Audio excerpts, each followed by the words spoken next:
everybody, and welcome to a very special video. Today is the first of a two-part mini-series on my favorite game of all time, Cosmic Encounter. Cosmic Encounter was released in 2008 by Fantasy Flight, although before that it had been released in several other iterations, but Fantasy Flight has since released a total of 5 different expansions. Part of the issue that I've been having with my gaming group is that while every single aspect of this game is generally very fun, and there is a lot to mess around with, one of the issues is that there are so many alien powers now that it's very difficult to figure out which ones we really want to play with, which ones we really dread to get, and all that kind of stuff. So what we decided to do was to make our own deck. What we wanted to do is take all of the best powers, or quote-unquote best, the most fun for us, and we wanted to make our own deck of all of those that we thought would be the most fun and the most entertaining. So we ended up calling it the Shenanigans deck, because that's exactly what it is. It's a bunch of shenanigans that involve a lot of interaction with other players, a lot of general nastiness, or not necessarily nastiness, but passive-aggressive nastiness, that is to say, and a lot of the feeling of just being punched in the nads repeatedly and then saying, oh my god, this is so much fun. That is the general feeling that we always get when we play with the Shenanigans deck. So with that, the way that this is going to work is, for this first part, I'm going to go over a couple of very, very important things. First, I'm going to do a brief introduction of the game itself, because I've never actually done that. I'm going to explain how the game works, where the pieces go, how they work, all that kind of stuff. And then what I'm going to do is I'm going to go straight into the Shenanigans deck itself, where for this video, for the first part, I'm going to talk about the base set, and then the first 3 expansions, Cosmic Incursion, Cosmic Conflict, and Cosmic Alliance. When I talk about each of the expansions, I'll also briefly mention some of the stuff that they added to the game, be it additional mechanics or new players, whatever it happens to be. So with that, I'm going to jump right on ahead and give a brief tutorial of how to play Cosmic Encounter.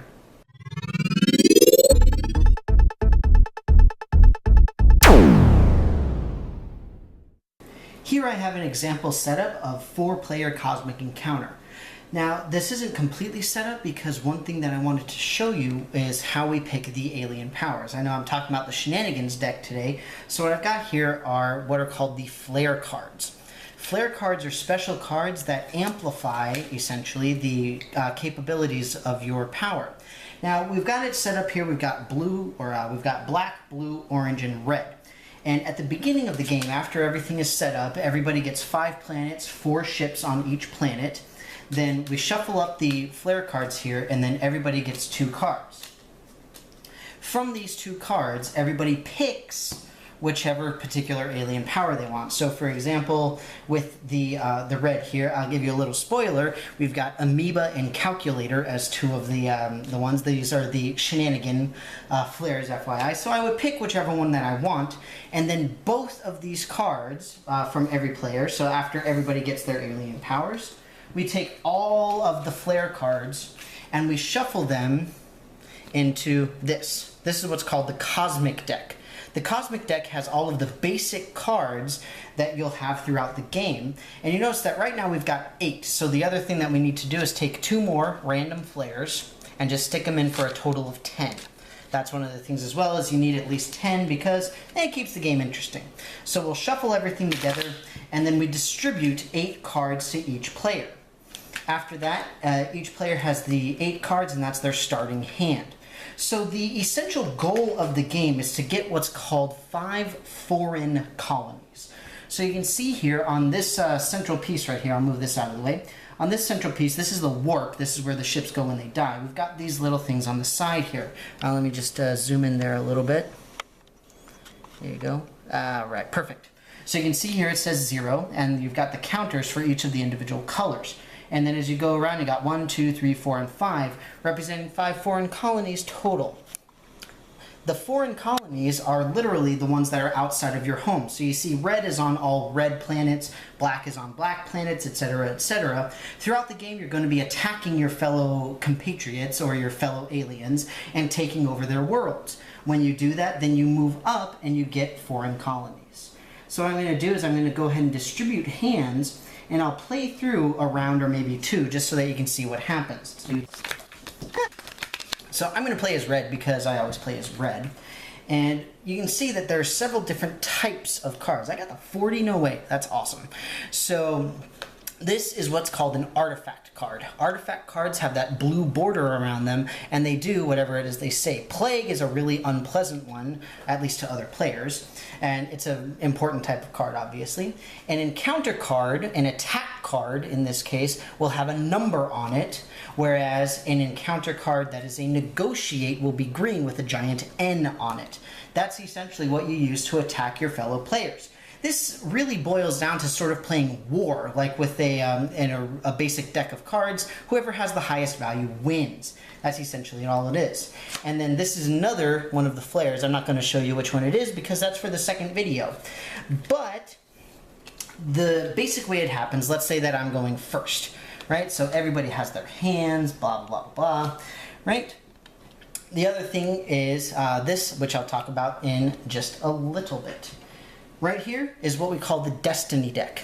At the start of your turn, you pick one of these cards, and this tells you where you are going to attack. And the way that it works is very, very simple. All we do is we take this. This is called the Hyperspace Cone, or the Attack Cone is the old version for it. We draw a card, and I am attacking orange. Okay, this means that I need to send however many ships I want. This is what we call the launch phase. So I'll just grab a freebie for you guys here at the bottom. So you can see that it says start turn, and then it says regroup, destiny, and then it says launch, alliance, planning, reveal, and resolution. Those represent the phases of the game. Right now, we are in the launch phase because I'm picking where I want to go and where I'm going to attack and with how many ships. So let's say I'm just going to attack here to keep things relatively simple. Now, the alliance phase is very simple, where we say, I will invite anybody who wishes to join me on the attack. And then orange would say, I am going to invite anybody who wishes to join me on the defense. If you join on the defense, you can actually earn special rewards, which is where this deck is going to come in, as well as dead ships as well. So the way it works is it goes clockwise from the attacker, so in this case from red. Blue decides to go on the defense with 2 ships, and black will also decide to go on the defense with 3. Well, now I'm in trouble. Even though I send a total of 4 ships, which is the maximum that I can send, I might be in trouble. I could use this. I could use my 40. It's the highest card in the entire deck. But the problem is it's not likely to be very worthwhile because this is the very first thing. It's just me, and I really don't want to get on too many people's bad side right away. So what I'm going to do is I'm going to negotiate. And you can see at the bottom it says opposed by attack, loses but collects compensation. And the way that that works, I will explain in just a second. Right now we are in what is called the planning phase, technically, which is where we pick which card that we want. And let's see, I'm going to play as orange as well. Orange got a pretty decent hand. Orange is going to play this card. So now the planning phase is done, and we are in what's called the reveal phase. I reveal my negotiate card, and orange reveals a 6. Oh no, it's an attack card. That means that this procs, where it says opposed by attack, I lose but collect compensation. All of my ships go to the warp because I died. I technically lost, and that's the end of my turn, but I get compensation, which means from orange's hand, I get to pick a number of cards equal to the number of ships I lost, or 4 in this case. So I will take this one, and these 2, and that one. So I just took all of those cards from orange, which is pretty nice. It's not bad. Now that's the end of my turn because I lost. If I had won, I would have been able to go and attack again, but either way, that goes there. And now the defenders, blue and black, both helped on the defense. So what they do now is they pick what they want to get.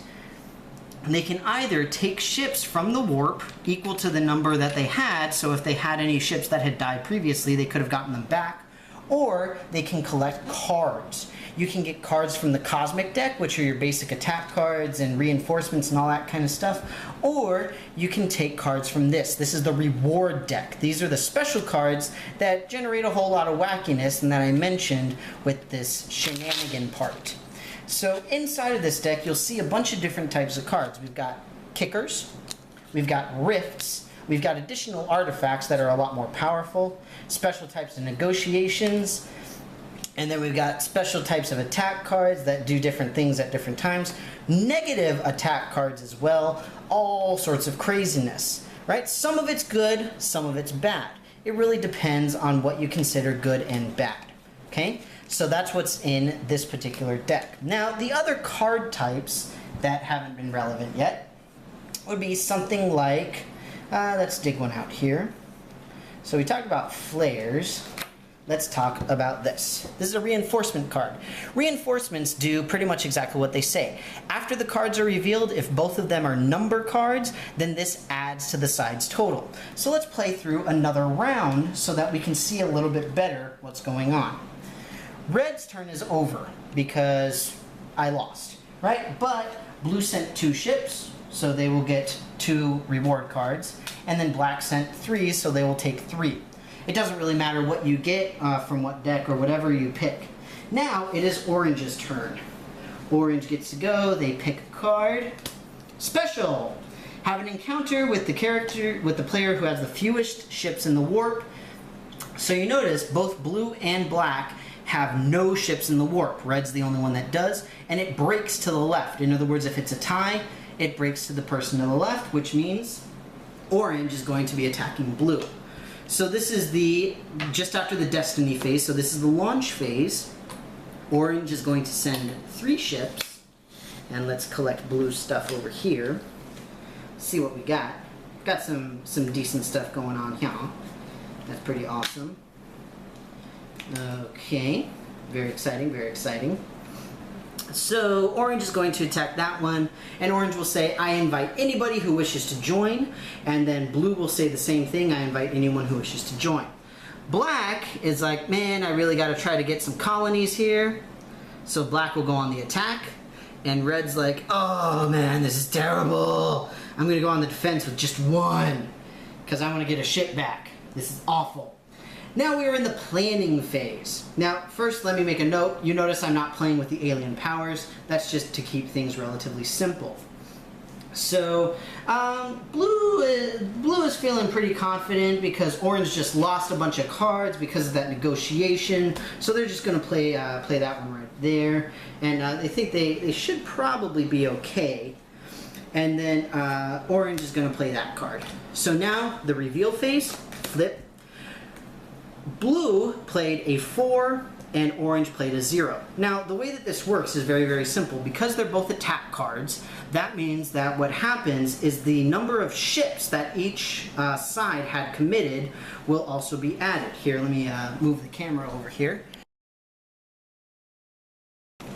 Alright. So you see here we've got 3 ships from orange and 3 ships from black. And then on this side, we've got the 4 ships on the planet and the 1 from red. So that's 5 to 6. So that means with the 0 that poor little orange played, that would be a total of 6 because it's the number of ships plus that. And then for blue, it's the number of ships plus the 4. So that's the 4, 5 plus 4 is 9. So that means that currently the defense is winning by, what is it, 3? Something like that? I don't know. I can't count today. So 6 to 9, yes, they are winning by 3. But then orange says, oh man, can anybody help me? I need some help. Black, do you have anything? Yes. We will play a reinforcement card, plus 3. Now they're tied. So let me zoom back out just a smidgen there so you can see that. There we go, now we got the plus 3. So 0 plus 3 plus the other 6 is a total of 9. Since the sides are tied, defense is actually winning. Defense always wins ties, but then black says, wait, I think I can help in some small way, somehow, maybe, probably. So black is big and awesome, and therefore busts out the plus 5 reinforcements. So now the offense is at a 14, to the 4, 5, 6, 7, 8, 9. And blue is like, oh man, can I beat a 14? I don't know, or at least match it maybe. Oh geez, I don't know.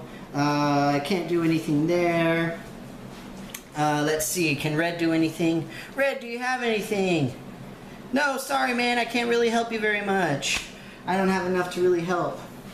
So, in this case, blue is going to take a sort of out, which is emotion control. Emotion control is a special card, it's an artifact that makes both of the cards negotiate cards.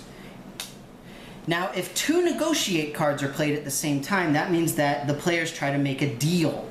A deal can be switching colonies, it can be switching cards, it can be pretty much anything you want, but something has to trade hands.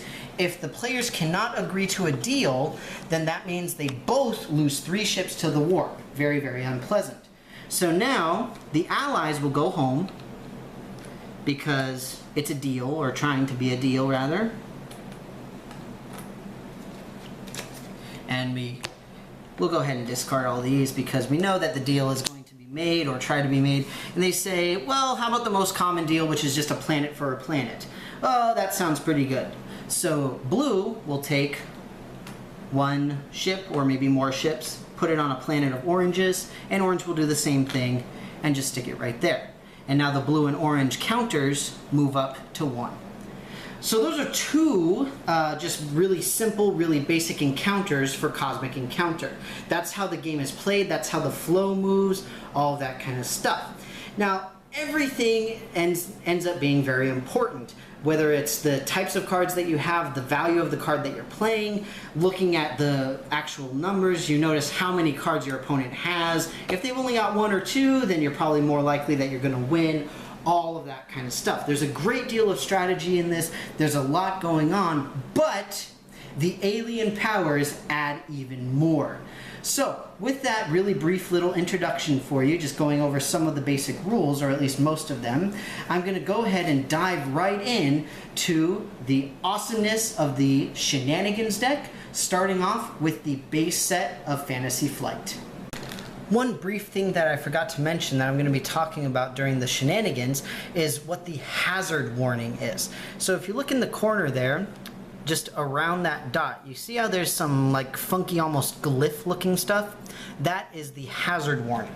If you look at a different one that is also the same color here, then you can see this one right here has the hazard warning, and it's right there, and then the other one does not have the hazard warning. So keep in mind that is what the hazard warning is as we're getting into all of the awesome Shenanigans stuff.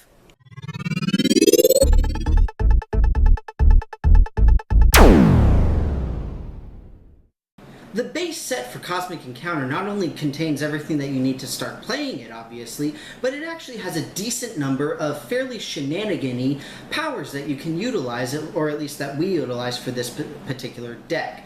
One thing that I'm going to note again is that I'm going to go in the order of the light bulbs, the ones that go from green to yellow to red, and I want to mention as well that if you have seen my previous video where I talked about Cosmic Encounter powers that change the game, where you can look at right here, then that was actually all in the base set. You will see some of those powers returning, but some of them you will not, because again, I mentioned a little bit about not wanting the timing elements and wanting to make certain that there was more player interaction and things like that. So what I'm going to do is I'm going to go sort of quickly through all of these powers, just briefly describe what they do and how it works, but not go too in depth with any one. Right, so to get started, we're going to go with one of my personal favorites, the Parasite.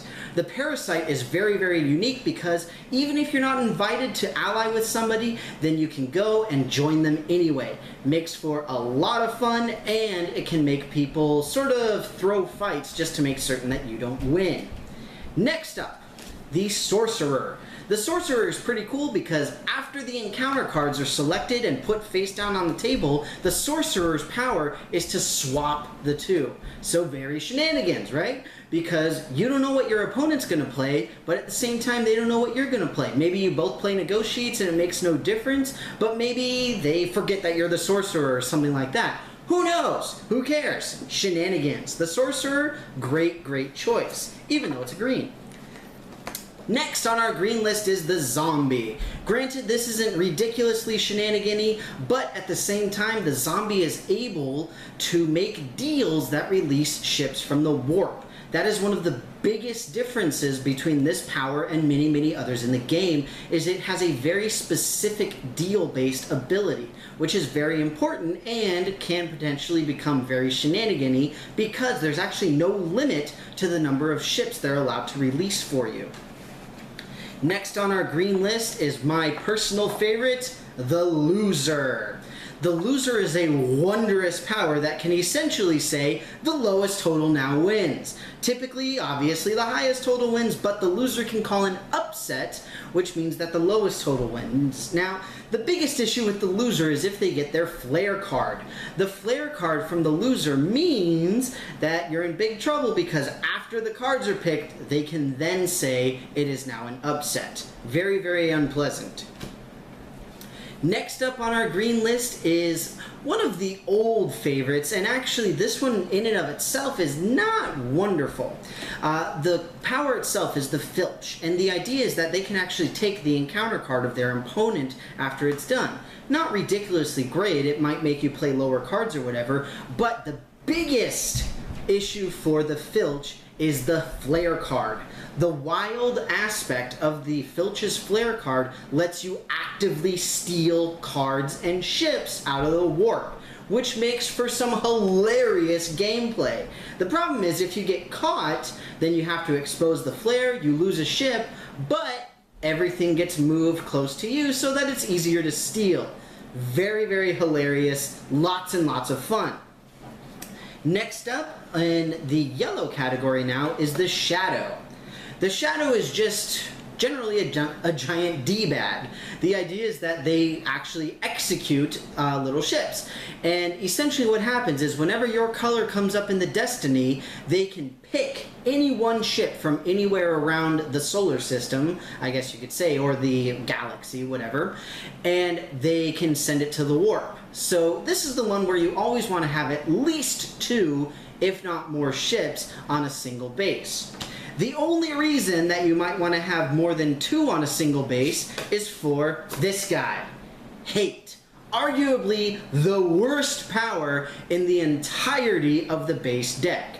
Now granted, this only takes effect when the Hate is the main player, when the Hate is the offense, but it is so terrible. They discard any type of card and everybody else has to discard the same type. If you cannot discard the same type, Hate picks 3 ships to send to the warp. We recently played a game with Hate where we ended up losing 2 foreign colonies. One of the other people and I, we each lost 2 foreign colonies because one of them had 1 ship and the other had 2 ships, and we just got messed up by Hate. Very unpleasant. Next is the Mind. You have the power of knowledge, which essentially means that you get to look at the other player's hand, or at least if you can look at one of the hands of the main players. You don't necessarily have to be the other main player, but the one caveat is that you can't say anything that they have, but it gives you a lot of information that you otherwise would not have. Next up is very similar to the loser, Antimatter. Antimatter is a little bit wonky, where essentially it's very similar to the loser, but in this case it's actually mandatory. You don't pick whether or not to do it, it's simply the lowest total wins. And in addition, the Antimatter ships as well as all of its allies count negative.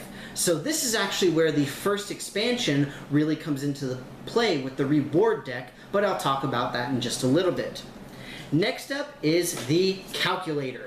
The Calculator's ability is to, quote, equalize. And the idea is that it takes the difference between the 2 cards, if they're both attack cards, and it adds or subtracts that particular difference to your particular card. So the way that it says here, if both cards are the attack cards, the value of the higher card is reduced by the value of the lower card. Okay? And the problem is that you can run into a lot of trouble with this, but not necessarily. One thing to note is that it is an optional power, so you can potentially annoy some people with it. Next up, still in the yellows, is the Reincarnator. The Reincarnator, very, very simple. They change powers every single time they lose. Very, very difficult to combat, but a great deal of fun.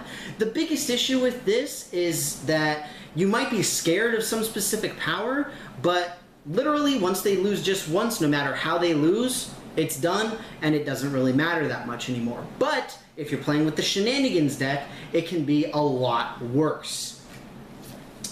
Next is the Mirror. The Mirror is pretty fun because what they do is they actually switch the 10s and the 1s digits of any attack cards that are played. So a 40 becomes a 4, a 9 becomes a 90, etc., etc. Now, one of the nice things is that that is done before the cards are put down, so you don't have to worry as much, but still, you want to be careful. Next is the Amoeba. The Amoeba's power is that they have the ability to ooze. They can send as many or as few ships as they want when they're on the attack or as an ally. And this happens after everybody is sort of built up and all that good stuff. So it makes it somewhat more difficult to deal with them. And last but certainly not least is one of my personal favorites, the Gambler. You have the power to bluff. Your opponent flips over their card, and then you say, you played a 0, I played a 10.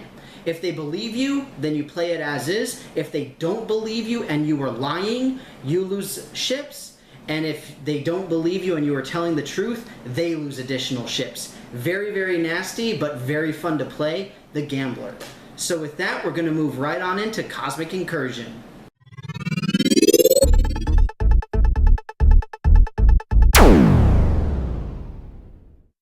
The first expansion to Cosmic Encounter that Fantasy Flight released was Cosmic Incursion. This added a good number of very shenanigan-y aspects to the game, in addition to simply adding in an additional player. It added a 6th player. It also added what is called the Rewards deck. The Rewards deck is one of the keys to our shenanigan play because it involves a lot of really crazy aspects, including the kickers, as well as the negative value cards, and all sorts of other stuff. This really got it kick-started, although some of the other expansions added on to the Rewards deck, this really started it up, in addition to setting up the trap cards, the Rifts. So if you want, if you didn't see it already, you can scoot back just a little bit where I talked about the game itself, and I went briefly over some of the ones in there. So as you can see, as far as the powers are concerned, there really aren't a whole lot of shenanigans powers that we took from Cosmic Incursion, but these are some of the most frustrating and therefore greatest shenanigan powers in the entirety of the 6 Cosmic Encounter entities, the base game and the 5 expansions. So with that, we're going to get started right away with the yellows, because there are no greens. So the first one is Deuce. Deuce's power is that whenever they are a main player, they are able to play 2 encounter cards at the same time, face down. When they play both of those, then they flip both of them over, and if they're both attack cards, they're added together. If either one is a negotiate, then you have to play it as a negotiate, unfortunately. Next up is the Chronos. Chronos, as its name implies, has the power of time travel.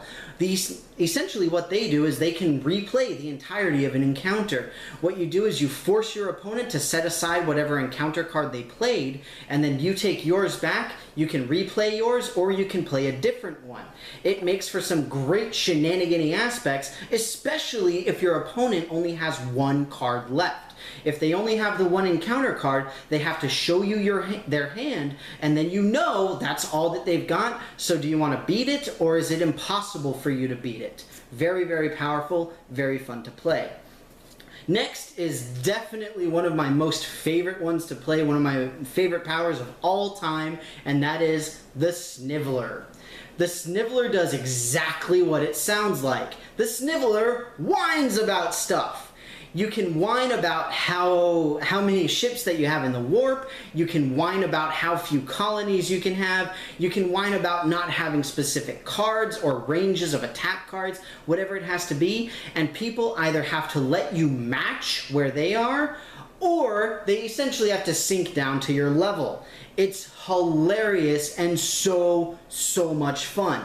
absolutely a blast to play, but somewhat frustrating to play against.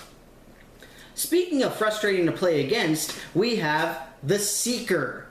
The Seeker's ability is to ask a yes or no question to which the other player has to answer honestly. This works as either an ally or as a main player, so if you are allied with somebody, then you ask whoever the opponent is. If you are the main player, then obviously you directly ask your opponent.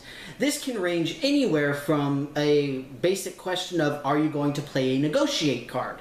And then they have to answer yes or no. Well, they don't have to answer yes or no depending on the question, but they are not required to answer yes or no, just answer the question honestly with whatever their intentions are. We have had many an argument over exactly how powerful the Seeker's ability is and the obligation of the person being asked the question. But again, shenanigans. What else are you going to do? Very powerful, and the person has to abide by it. Incidentally, one of the best uses of the Seeker that we have found is actually alongside Chronos, because with Chronos, the time travel power is optional. So the Seeker can ask, are you going to time travel? And then if they say yes, they have to time travel. Stuff like that. It can be very unpleasant, but a lot of fun regardless.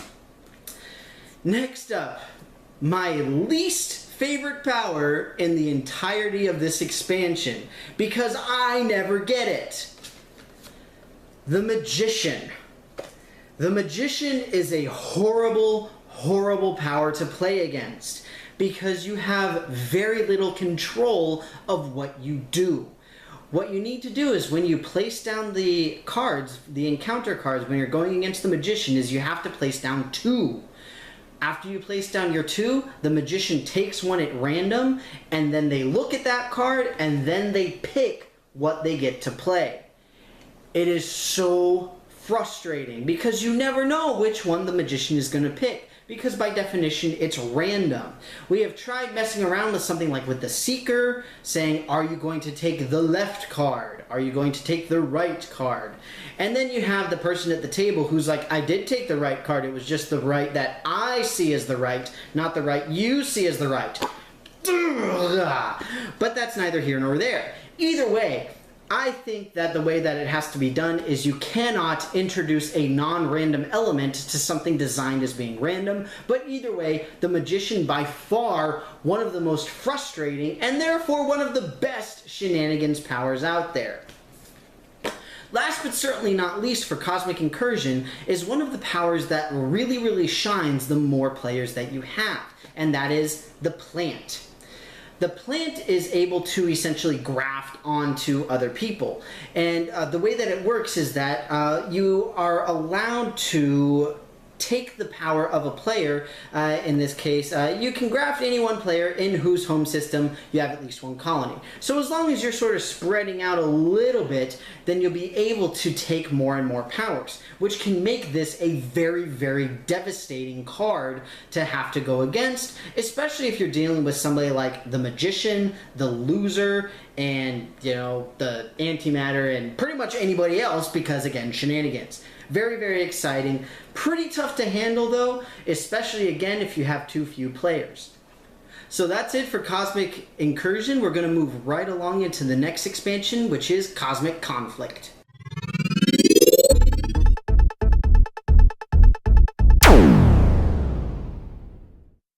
Moving straight along with Cosmic Conflict, the first thing that I want to note about this is that this is the second expansion that added an additional player. So now with the combination of Cosmic Incursion and Cosmic Conflict, we are up to 7 total potential players. And in addition, this added what is known as the Hazard deck. These are things that are drawn up whenever you get the hazard symbol in the Destiny deck. Typically, we don't really play with that too much. Sometimes we do, but a lot of times it's just too much other stuff to keep track of. So more often than not, we don't worry about it. Getting right into it though, this one is actually very small as far as shenanigans go. We've only got 3 powers, but there's some of the pretty fun ones if you ask me, especially the first and the last one. So first off, we do have the Changeling. The Changeling is a very unique power because it's somewhat similar to the Plant, where you can use somebody else's power, but the Changeling is you actually physically switch. You change the cards and now somebody else is the Changeling, and you keep going back and forth. So the Changeling card itself sort of gets tossed around between and amongst everybody else. Really, really exciting, really, really funky, and a lot of fun. Next up is the Visionary. The Visionary is a little bit weird and can be very difficult to play, but if you've got several other players that are the right powers and several other abilities, then you can really play this card effectively. Because what this does is this lets you say, you are going to play this card.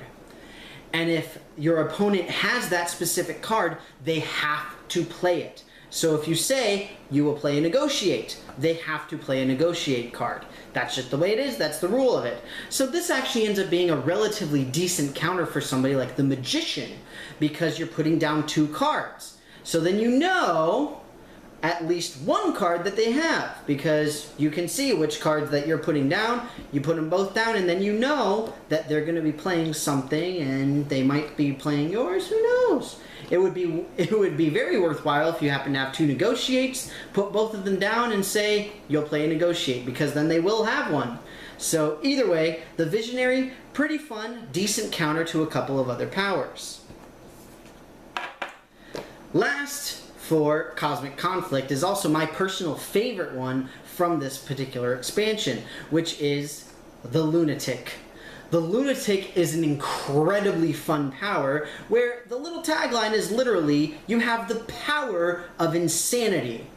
You really can't go wrong with a tagline like that. It's a ton of fun, and the idea is that you can actually ally against yourself. You can attack yourself. It's ridiculous. And the thing is that you do this as a main player. So if somebody is attacking your home world, then you ally with them, and then you technically don't lose your home world. Same thing if you're going for a foreign colony, you're either going to get Defender rewards, or you're going to get a foreign colony out of it. It's great, it's crazy, it's wacky, it's shenanigans, and it is the Lunatic. So with that, I'm going to move into the third and final expansion for this particular video, which is going to be Cosmic Alliance.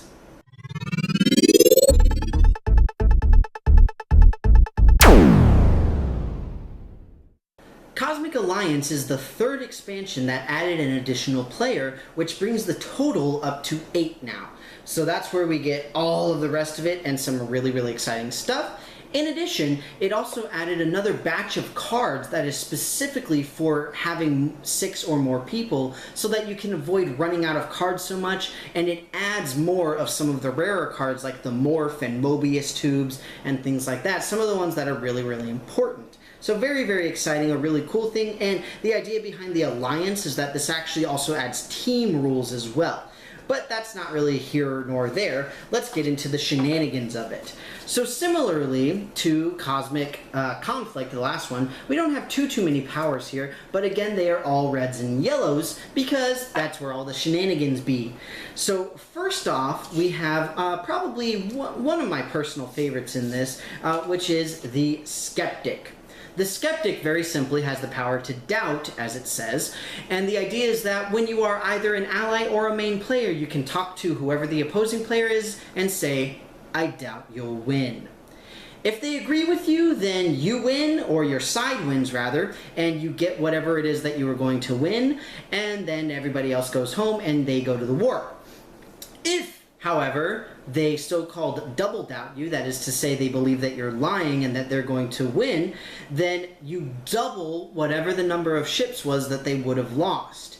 This is obviously relatively easily countered by sending just 1 or maybe 2 ships and things like that, but at the same time it can put a lot of hurt on people when you're attacking home colonies because they're probably going to have at least 4.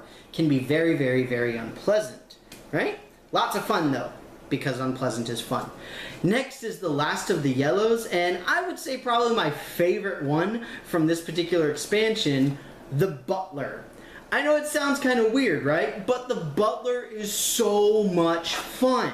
The Butler is ridiculously awesome, and I think that in part it's relatively underrated because you can do a lot of messing around with other people as the Butler. One of the things is that the idea behind it is you are doing all of sort of the quote menial work for the player whenever you're going in and, like, you know, you take the ship out of the warp, you take whatever ships they want, you send it wherever it needs to go, etc., etc. The idea is that they have to tip you. They have to give you a random card from their hand. If they don't, then you can mess it up.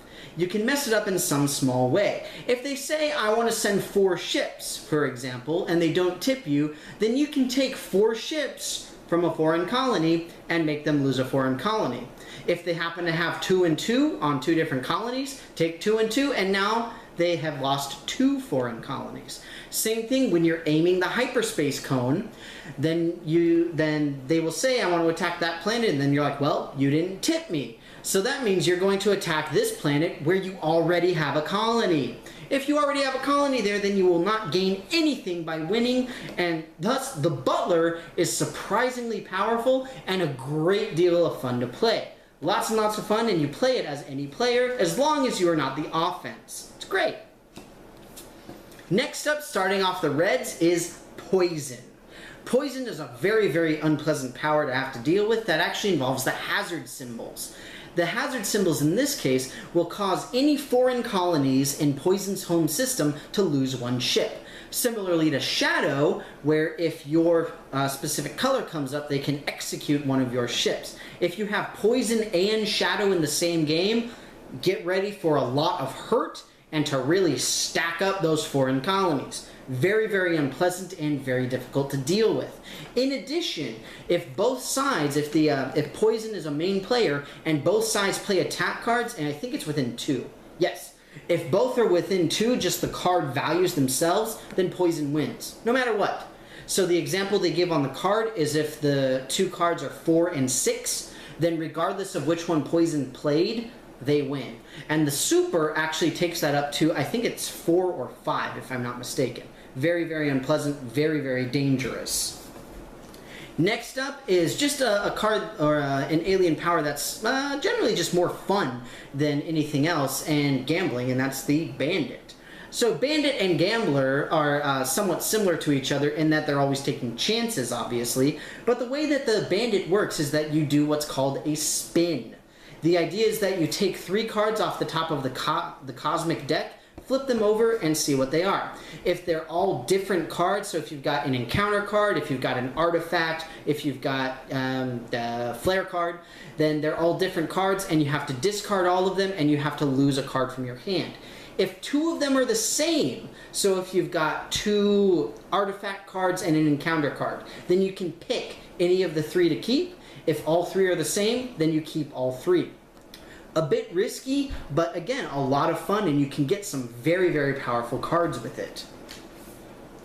Last but certainly not least is probably my second favorite of these powers, and that is the Schizoid. The Schizoid is very, very unique in that as a power itself, it doesn't really do much. What it actually does is it changes the win conditions. There is a small deck of Schizoid cards that have different win conditions on them, and during game setup you pick one of those to use. And I believe if you're defeated, then somebody gets to look at them, or look at the ones that you haven't used. But either way, yes, winning main player randomly chooses a card from the Schizoid deck and reveals it to the winners of the encounter. Then you reshuffle it. So the idea is that you're eliminating the options of what the new win condition could be. Part of the thing is that similarly to Filch, this card has a very, very interesting and, for shenanigan purposes, a very necessary classic edition of the Flare, which states that the super for the Schizoid is you can pick any win condition you want. You actually write it down. You just take a little scrap of paper, write down what it is. It has regulations, obviously. You have to have X number of foreign colonies. It has to be obvious to everybody when it happens, stuff like that. But it can be whatever you want. It could be you have to have 5 foreign colonies and they have to essentially be in somebody else's home system. You have to have all 5 planets in somebody's home system, something like that. Whatever you want it to be, it can be absolutely ridiculous. Either way, Schizoid, very, very fun, very, very shenanigan. So that's it for this first part of my two-part mini-series on our Cosmic Encounter Shenanigans deck. And with that, from these 3 expansions in the core set, if you have any of the particular powers that you either greatly like, greatly dislike, whatever it happens to be, please feel free to put them in the comments, and then make sure that you come back later for part 2, because it's going to be coming up very, very soon. Thanks very much for watching, and I will see you next time with the part 2 of the Shenanigans deck. Thank you again for watching part 1 of my Cosmic Encounter Shenanigans deck video. I hope that you enjoyed it, and once again, if you have personal favorite or least favorite powers, please feel free to put them in the comments below. In addition, if you want to see some more of my videos, several of them are linked at the top of the page, and if you want to see more from me in the future, go ahead and click on that big giant subscribe button so you can see more on board gaming as well as video games and science. And with that, thank you once again, and I will see you for part 2.